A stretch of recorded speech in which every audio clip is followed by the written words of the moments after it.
Welcome back to the Deep Dive. We're here to take your stack of source material and, well, perform a high-level cognitive extraction. And today's source is a really interesting one. It's a transcript from a relaxed English conversation podcast.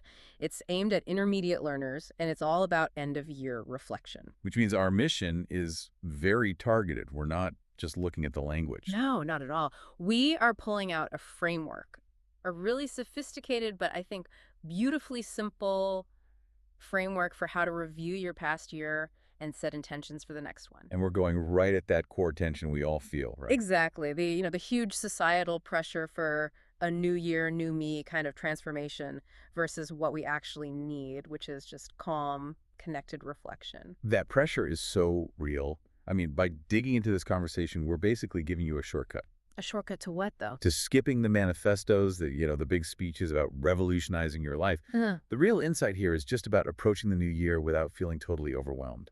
Right. It's about focusing on these small, bite-sized steps, the kinds of things that, future you will be quietly grateful for.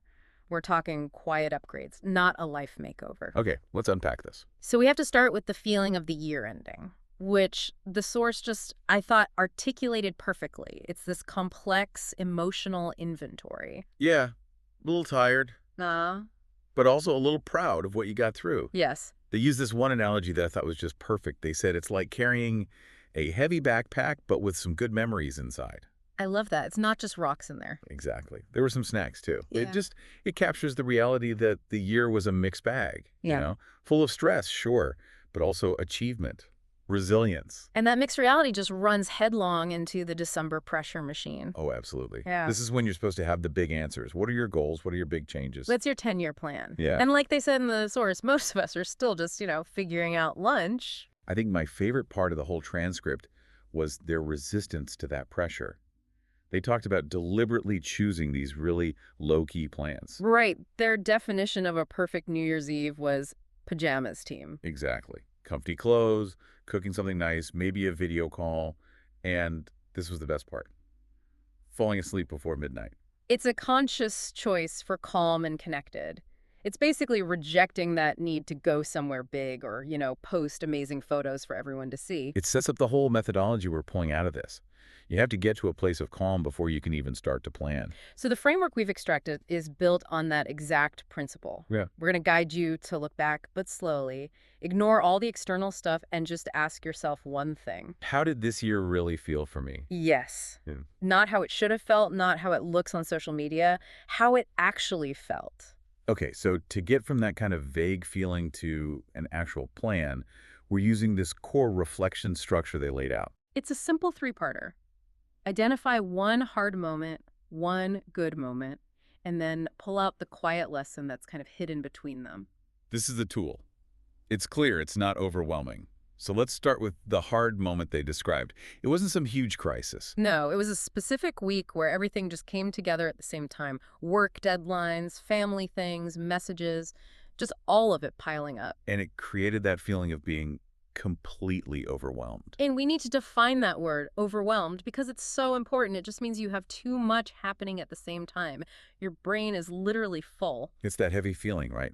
Physical and mental exhaustion. And the symptom they identified was so telling, checking the phone the second your eyes open. Answering messages before you even have breakfast. Until the phone basically becomes the boss. That's what they said. It's life just demanding more. Okay, so that's the hard part. Now let's pivot to the good moment. And what's important here is that it wasn't some massive life achievement. Not at all. It was a simple evening at home with close friends. Simple food, laughing about old stories, and this is the crucial detail. The phones were on the table, but nobody was touching them. The key emotion they felt wasn't excitement. It was safety, feeling safe. That human connection, being truly present without any need to perform. Yeah. And there was another even smaller moment they mentioned. Oh, the message from a listener. Right. Just saying the podcast made them feel less alone. They called it a small light in their day. And that really reinforces the whole idea. The good moments we need to find and protect are often tiny. A quiet coffee, a joke. They're not always these huge planned events. So we have the two poles. The hard moment is defined by all this external noise and demands. And the good moment is defined by this quiet internal feeling of safety and real connection. Right. And the deep dive, the real work, happens when you put those two things next to each other to find the quiet lesson. This is the synthesis, isn't it? The sophisticated part we're pulling from this B1 conversation. It is, because the stress came from the outside demanding more, and the safety came from internal choices demanding less. And they didn't just see what happened, they saw the pattern underneath. So what was the pattern? What were the lessons? Well, two main things. First, my time is not endless. If I say yes to every single notification, I lose myself. I have to send my energy on what really matters. Meaning what recharges you, not what drains you. Exactly. And the second lesson is so gentle. It's about consistency over perfection. They realized, small, kind routines are better than big, perfect ones that break. We get so paralyzed by trying to be perfect that we just don't start anything. The lesson is really self-compassion. So we want you, the listener, to do the same.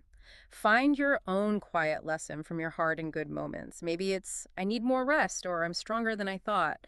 It just has to be an honest, quiet truth you found for yourself. Okay, so once we've looked back and we have our lesson, we could start to pack the suitcase for next year. Right, and it's still a quiet upgrade. It starts by deciding what you're going to put down, specifically the emotional baggage. Let's unpack that term a bit. What is emotional baggage in this context? Well, it's not just past pain, it's the weight of unrealistic expectations or the memory of past failures. It's the stuff that makes any new plan feel, well, intimidating. Intimidating, meaning it makes you feel small or scared, like you're going to fail again. Precisely. So we're choosing to leave that weight behind so that the new steps don't feel so overwhelming before we even begin. Okay, so let's use their structure. Stop, keep, start. What's the one thing to stop? Something that's quietly poisoning your energy. The main example from the source was stopping the phone from being a stress machine. Specifically by ending the habit of doom scrolling before bed. Exactly. Where you're just endlessly scrolling through negative content and your mood just goes down and your thumb is basically on autopilot. And stopping that autopilot is everything. Autopilot is when you do things without really choosing to. Open the fridge, open the phone. You're just running old reactive programs. And, we have to admit, stopping can be hard. Those autopilot habits, they feel safe, even when they're bad for us. Yeah, being present actually takes more energy in the moment than just defaulting to what's easy. That's the hurdle, isn't it? It is. They also mentioned a few other stops, like stopping yourself from second-guessing every English sentence you write. Or stopping being a total people pleaser. Always saying yes when you're exhausted, letting other people's needs constantly take a toll on your own energy. That phrase, take a toll, is so important. It means something is slowly hurting you over time. It's not one big dramatic thing. It's a constant, slow drain. So naming that one thing and stopping it, that's your first act of self-protection. Okay, so that's the stop. Let's balance it with what to keep. This is the part we often forget, right? The stuff that's... Totally. These are the small routines that are already functional, and they deserve to be protected. For one of the hosts, it was the evening wind-down time. That little ritual, dim lights, tea, a book. They called it a soft landing for the brain. Because without it, your mind feels frantic when you try to sleep. Frantic. Like you're running inside your own mind. Yeah. So protecting that little ritual means better sleep, less stress in the morning. For the other host, the keep was tiny walks. Just 10-minute strolls. No goal. Just moving. Mm-hmm. A brain reset. And this is where we have to introduce a little bit of friction, a bit of a challenge to the source. Okay, I'm with you. Because I wonder about the tiny walks. I mean, it sounds great, but is a 10-minute walk really the most important habit to protect? Shouldn't we prioritize bigger things, like sleep or food? Is it realistic for someone who already feels overwhelmed? That is a sharp question. But if you look closely at why they chose it, it's because it wasn't a big structural habit. How so? They pointed out that the big habits like go to the gym for an hour are the first things to break when you get stressed. The 10-minute walk is so small, it's basically guaranteed. It's resilient. Ah, so it's one of those small, kind routines that don't break. Exactly. It's about protecting a habit that keeps you sane, no matter how small it seems. It's about building a foundation of these unshakable mini successes. That makes perfect sense. Okay, so finally, what to start? This is where everyone gets derailed by making plans that are just too big. Yes, we have to emphasize the bite-sized start. We have to avoid that trap of, I'm going to wake up at 4 a.m. and transform my entire life, and then just crashing by January 5th.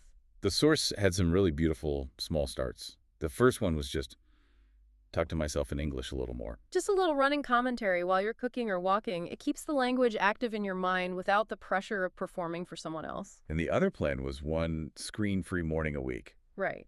Because if you start your day with screens, your mind immediately feels crowded and reactive.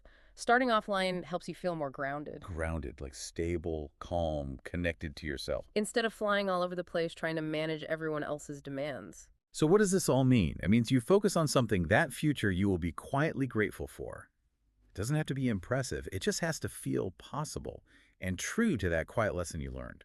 Okay, so before we wrap up, let's just quickly solidify all this by reviewing the vocabulary we've been using. Because these words aren't just descriptions, they're like the architecture for these emotional insights. Good idea. Let's put them back in context.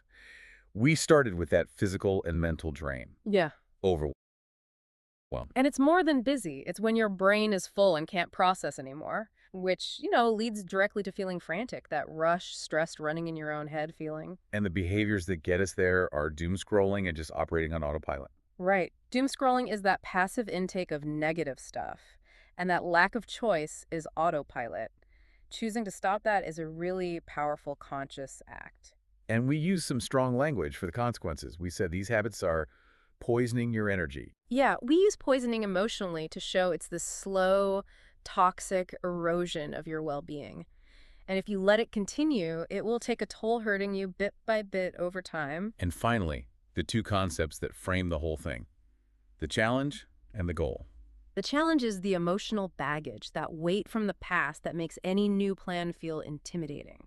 But by choosing a bite-sized start, we make it less intimidating. And when we succeed with those small routines, we achieve the goal state, being grounded. Stable, calm, connected. This language tour really gives you the tools to actually process these steps yourself. I hope so. We really hope this deep dive has given you a kind of soft landing as the year turns.